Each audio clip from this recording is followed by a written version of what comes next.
On va maintenant regarder ensemble un reportage. Ici, chaque semaine, nous mettons en lumière une initiative, une structure. Cette semaine, Ashoka, cette association aide des créateurs et des créatrices d'entreprises issus des quartiers à monter leurs projets. Cela donne le premier réseau mondial d'entrepreneurs sociaux. Reportage Sophie Lançon et Hélène Bonnet.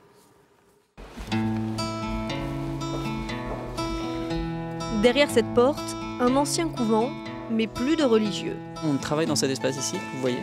Là, on a une partie de l'équipe qui est là. On est un peu éparpillés partout. On est aussi dans les alcôves qui sont là, vous voyez. La seule prière de Nathaël Moll, entrepreneur social, c'est réussir à faire décoller sa société Singa. Créée il y a 3 ans pour aider des réfugiés comme Ima. Arrivée du Nigeria il y a 7 ans, elle reste méfiante devant la caméra, mais devient beaucoup plus expansive quand elle parle de son projet. Monter un magasin en Seine-Saint-Denis, tout à moins d'1 euro. Ima, diplômée d'un master, déjà créatrice d'entreprises au Nigeria, mais démunie en France.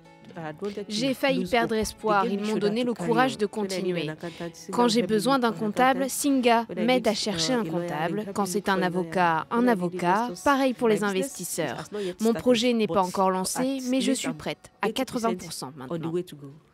Au total, avec l'aide de 1000 bénévoles, Singa aide les réfugiés à s'intégrer en leur faisant rencontrer les bonnes personnes. On va avoir des entrepreneurs, on va avoir des sportifs, on va avoir des artistes, on va avoir des journalistes. Par exemple, là, on a un réfugié soudanais qui veut créer une équipe de semi-marathon. Mais être tout jeune entrepreneur social amène beaucoup de questions. Depuis 1 an, Nathanaël traverse donc très régulièrement Paris pour se retrouver sous les ors de l'ancienne place boursière de la capitale. Salut. Ça va? Il vient rencontrer ses coachs et mentors d'Ashoka. Tu as déjà regardé les formations qui ont été développées par notre entrepreneur belge Arnaud Raskin de Mobile School? Ashoka, société à but non lucratif, créée il y a 30 ans, installée dans 80 pays, aide ses protégés à développer leurs projets. Là, par exemple, on parlait de formation sur les RH, qui sont en l'occurrence, moi, mon plus grand point faible, parce que je suis le plus grand bisounours qui existe, j'ai envie de travailler avec n'importe qui et c'est très mauvais recruteur. Ashoka aide en France une 60aine d'entrepreneurs à visée sociale, notamment dans les quartiers populaires. Ici, tout le monde se connaît. Ça va, tranquille. Saïd Amouche, lui, est déjà un ancien du réseau. Le chasseur de tête des cités, comme on le surnomme, a monté il y a 7 ans son cabinet de recrutement, Mosaïque RH.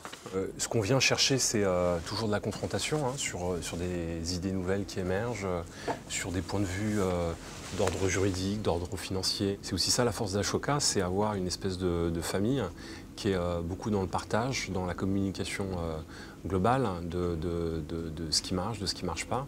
Et c'est comme ça qu'on va plus vite, en fait. Merci. Saïd, lui, va à la rencontre des recruteurs pour les sensibiliser aux questions de diversité. Puis il leur propose des candidats qu'il a encadrés. 3000 jeunes diplômés des quartiers populaires ont ainsi réussi, grâce à Mosaïque, à intégrer des entreprises.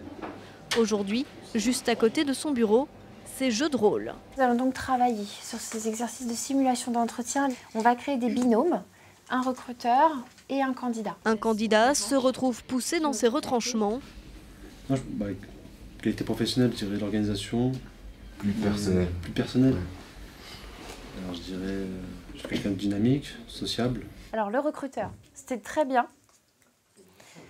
Vous pourriez faire des RH, c'était bien. Exercice déstabilisant mais nécessaire, car certains, comme Kamel, ont déjà dû faire face à la discrimination. Oui, pour moi c'est important, parce qu'en fait, l'année dernière j'ai eu un entretien dans une SS2I, je ne vais pas nommer le nom. Et à la dernière minute, il me pose une question, c'était de quelle origine j'étais en fait. Donc là, ça m'a vraiment cassé. Du coup, je suis parti au Canada voir ce qui se passait là-bas. Bon, après, je suis revenu ici. Aider ces candidats des quartiers populaires n'est pas seulement un enjeu de société, l'impact est aussi économique.